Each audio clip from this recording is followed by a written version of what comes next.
স্কুলেই প্রধান শিক্ষককে ঘাড় ধাক্কা, কাকদ্বীপে স্কুল কমিটির সভাপতির বেলাগাম বেয়াদপি।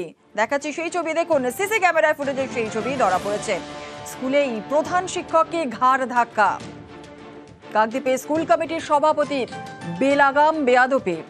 প্রধান শিক্ষককে ধাক্কা মেরে স্কুলের বাইরে বের করে দেওয়ার অভিযোগ। সিসি ক্যামেরা বন্দি স্কুল সভাপতির দাদাগিরি।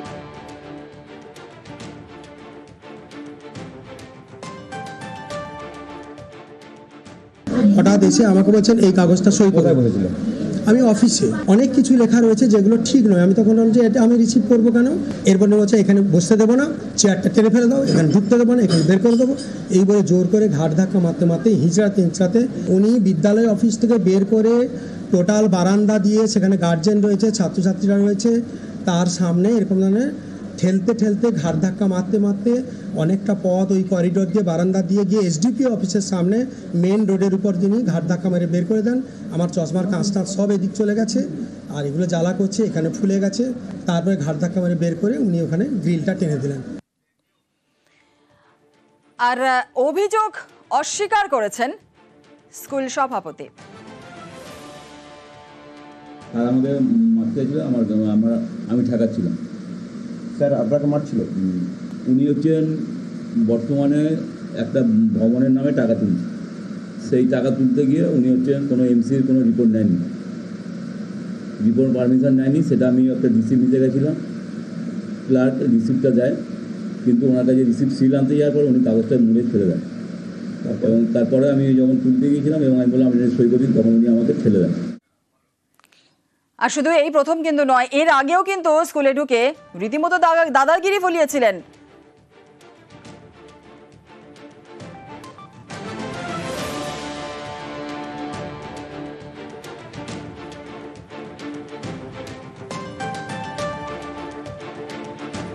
যেমনটা আপনাদের বলছিলাম যে এর আগেও কিন্তু তিনি দাদাগিরি ফলিয়েছিলেন স্কুলে ঢুকে এসে।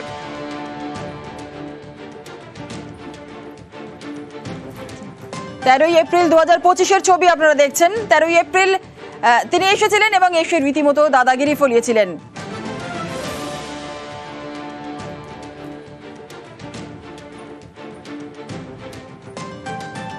আগেও স্কুলে ঢুকে দাদাগিরি স্কুল কমিটির সভাপতি তথা স্থানীয় পঞ্চায়েতের সদস্য।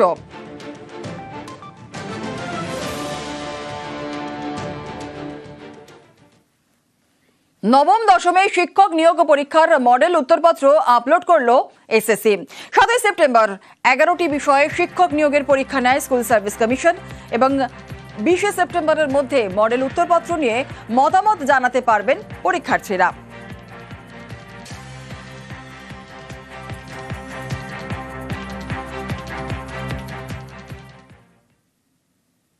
কৃষকদের ক্ষতিপূরণের টাকায় দুর্নীতি। সরকারি টাকা গিয়েছে বিডিও অফিসের চুক্তিভিত্তিক কর্মীর আত্মীয়দের অ্যাকাউন্টে। পশ্চিম মেদিনীপুরের দাঁতনে এমনই চাঞ্চল্যকর অভিযোগ। স্থানীয় বিধায়কের অভিযোগে তদন্ত শুরু করেছে জেলা প্রশাসন।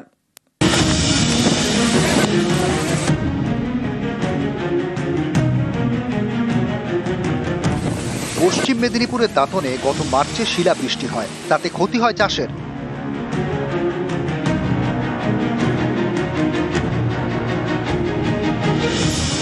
কৃষকদের ক্ষতিপূরণের জন্য টাকা বরাদ্দ করে রাজ্য সরকার।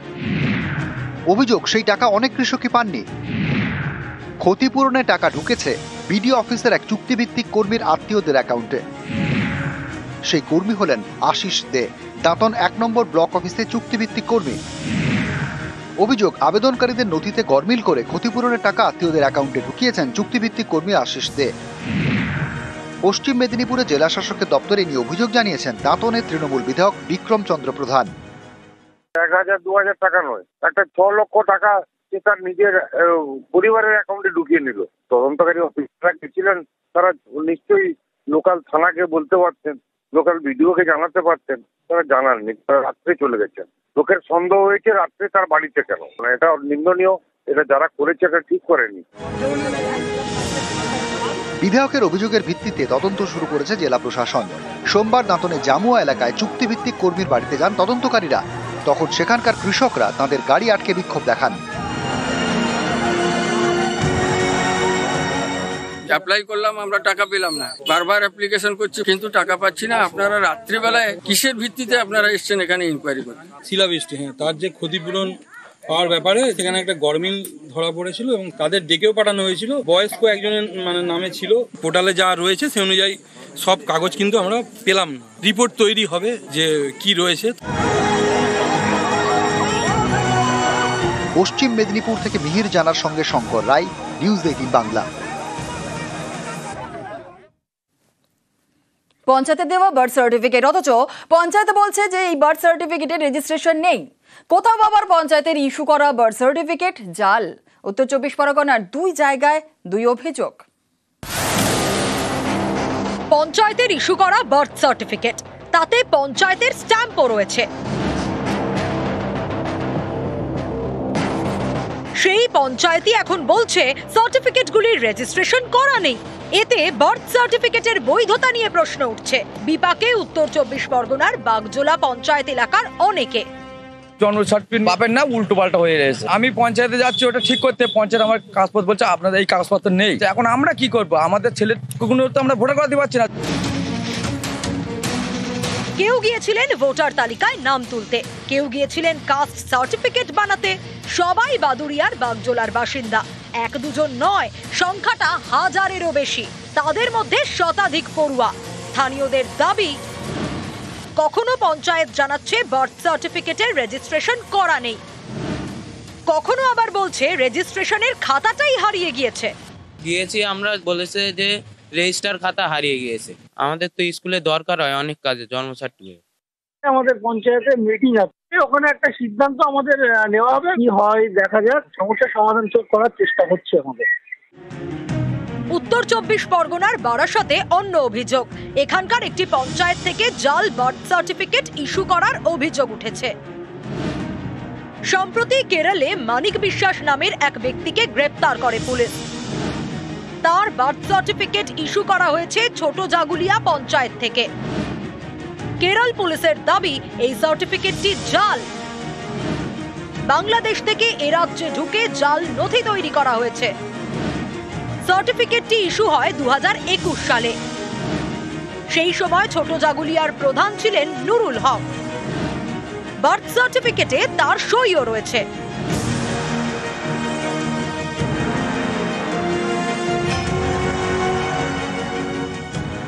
পঞ্চায়েতে 2 নম্বরই কাম হয় না, বুঝতে পারছো? কি বলবো বলছো? অভিযোগ উঠলে আমি তো জানি না কিছু, আর ওই পঞ্চায়েতে ওরা বলতে পারবে, আমি সত্যি জানি না। আমি তো খুব একটা যাই না পঞ্চায়েতে, বুঝলেন। ছোট জাগুলিয়ার বর্তমান পঞ্চায়েত প্রধানকেও জিজ্ঞাসাবাদ করেছে কেরল পুলিশ। অনুপম সাহা ও জিয়াউল আলম, নিউজ 18 বাংলা। কারো থেকে পুরনো সোনা কেনার নামে টাকা নিয়েছিলেন, কাউকে আবার কম দামে সোনা বিক্রির প্রতিশ্রুতি দিয়ে টাকা নিয়েছিলেন। সব মিলিয়ে প্রায় 20 কোটি টাকা নিয়ে চম্পট পশ্চিম মেদিনীপুরের বেলদা বাজারের নাম করা পুরনো সোনার দোকানের মালিকের বিরুদ্ধে এমনই চাঞ্চল্যকর অভিযোগ। উনারা চিটিং মাছ, চোরের স্ত্রী হয়েছেন, চোরের দিদি। পশ্চিম মেদিনীপুরের বেলদা বাজার, এখানকার একটি সোনার দোকানের মালিকের বিরুদ্ধে প্রায় 20 কোটি টাকা জালিয়াতির অভিযোগ। সোমবার দোকানটি সিল করে দেয় পুলিশ। বেলদা বাজারে ডিএন ব্রাদার্স জুয়েলার্স এলাকার নামকরা সোনার দোকান, প্রায় 45 বছরের পুরনো। এই সোনার দোকানের মালিক কৌশিক কর্মকার। তার কথায় ভরসা করে অনেকে ঠকেছেন। অভিযোগ, কাউকে কম দামে সোনা বিক্রি করার নামে ঠকিয়েছেন, কাউকে আবার সোনা কেনার নামে ঠকিয়েছেন। সম্প্রতি কৌশিক কর্মকারের কাছে প্রচুর পুরনো গয়না বিক্রি করেন কোলাঘাটের আরেক সোনার দোকানের মালিক, যার বাজার মূল্য 2.5 কোটি টাকারও বেশি বলে দাবি।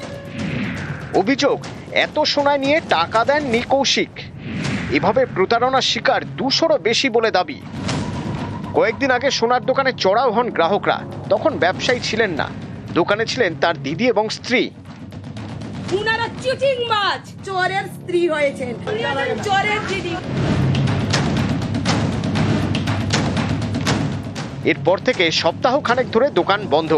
চম্পট দিয়েছে কর্মকার পরিবার। অনেকেই থানায় অভিযোগ জানিয়েছেন। তদন্ত শুরু করেছে বেলদা থানার পুলিশ। পশ্চিম মেদিনীপুর থেকে মিহির জানার সঙ্গে শঙ্কর রায়, নিউজ 18 বাংলা।